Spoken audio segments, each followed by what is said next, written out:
Now, the common law system as developed in the United Kingdom forms the basis of Ghana's legal system. Now, this, for many stakeholders, makes Ghana's system a good one. Now, for the past couple of years, though, some private legal practitioners, law students, among others, have been championing a cause for the reformation of the country's legal education. Their main argument borders on the fact that the system that oversees legal education in Ghana is outdated, restrictive, and has failed to adapt to the changing legal landscape. Now, with only 91 and 64 students passing the examinations at the Ghana School of Law in 2017 and 2019 respectively, the campaign for reform has grown stronger. But it appears no reforms will take place anytime soon, at least not under the current Chief Justice, Sophia Ekufo.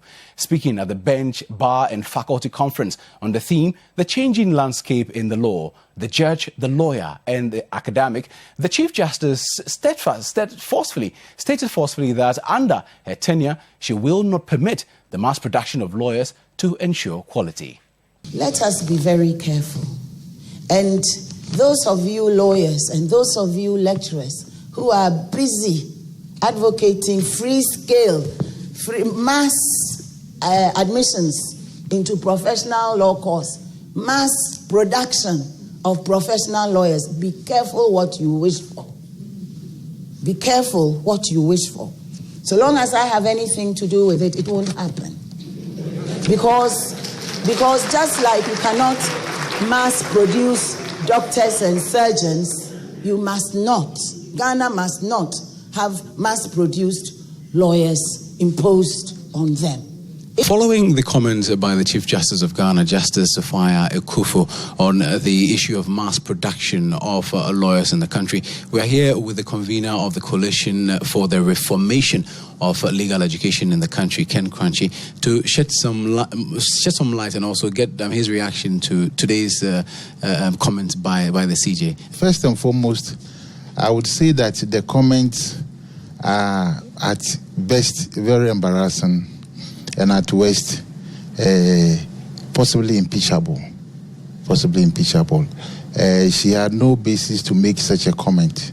I think that what the comment indicates is that she may not be very conversant with several constitutional provisions in our 1992 Constitution. Now, meanwhile, one of the persons advocating for improved access to the professional law course is the Director of Policy and Research at the Center for Democratic Development, CDD Ghana, Dr. Kujaso. He has discounted the fears of the Chief Justice, explaining that quality and professionalism will not be sacrificed even with a so-called mass admission policy. The only problem we have is that we have a law school that has a smaller capacity. Are we suggesting that we know the reason is not that people don't get in at all? I mean, it's not that people really cannot cannot pass the exams. I mean, there's been all these mass failures, but we've also shown that as soon as they do these research, they pass. But even they pass, they can't get in because there's a certain number that's taken at a time. So you already put a cap on the number you are taking. But moving on, tensions at the University of Education, Winneba, have resurfaced as the battle for control of the institution deepens again. The institution today prevented dismissed Vice-Chancellor Professor Owusu Afriyie and his team of other sacked officers from holding a press conference on campus. Now, earlier today, a senior staff of the school, Kingsley Amwekwa, also sued the institution and its Vice-Chancellor, Professor Anthony Afo-Broni. The plaintiff, Kingsley Amwekwa, an accountant and chairman of the Senior Staff Association Union, is in court to seek an order restraining Afo-Broni from holding himself out as a vice-chancellor or performing any such functions in that capacity. Now, the court is expected to deliver its ruling on that case on the 30th of this month. The dismissed Vice-Chancellor, Professor Owusu Afriyie, went ahead to address the media outside the main gate of the university. We are determined to sustain such an enabling environment, working together with all relevant stakeholders. In that press conference, I also forgave Reverend Father Professor Afo-Broni and Professor Becker for the roles they had played in this whole saga, this whole issue. and indicated a willingness to be part of a conversation to reconcile the university. Now, you will recall that at least 2 members of parliament have been caught so far for flouting road traffic regulations as part of Citi TV's War Against Indiscipline campaign. Well, today, Parliament recognized the campaign and commended Citi TV, while some MPs also condemned their colleagues for not setting good examples for members of the public to emulate. Now, this follows a statement made on the floor by Bantama MP Daniel Ochim Abuaji on the need for strict law enforcement in the country to curb all forms of indiscipline. In contributing to the statement, members indicated that their colleagues must comply with the laws passed in the House. There is more in this report. The impact of Citi TV's campaign against indiscipline in partnership with the police has led to the formation of a police enforcement team to champion the cause of restoring sanity on our roads. So far, over 500 errant drivers have been arrested, and government has raked in over 250,000 Ghana cedis in fines. Members of Parliament joined the campaign on the floor of the House after a statement from Bantama MP Daniel Ochim Abuaji. There were contributions from Ningo Prampram MP Sam George and First Deputy Speaker of the House, Joe Owusu.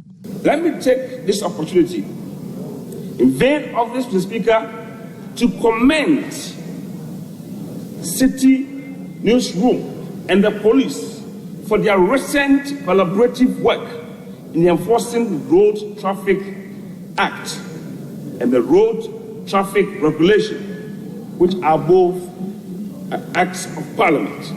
Mr. Speaker, we've all seen the videos.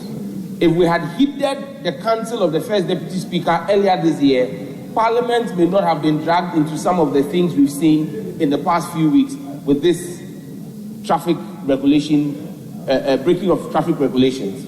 More importantly, I wish to particularly pay tribute to the Citi News Group and to the police for this collaborative exercise they're doing.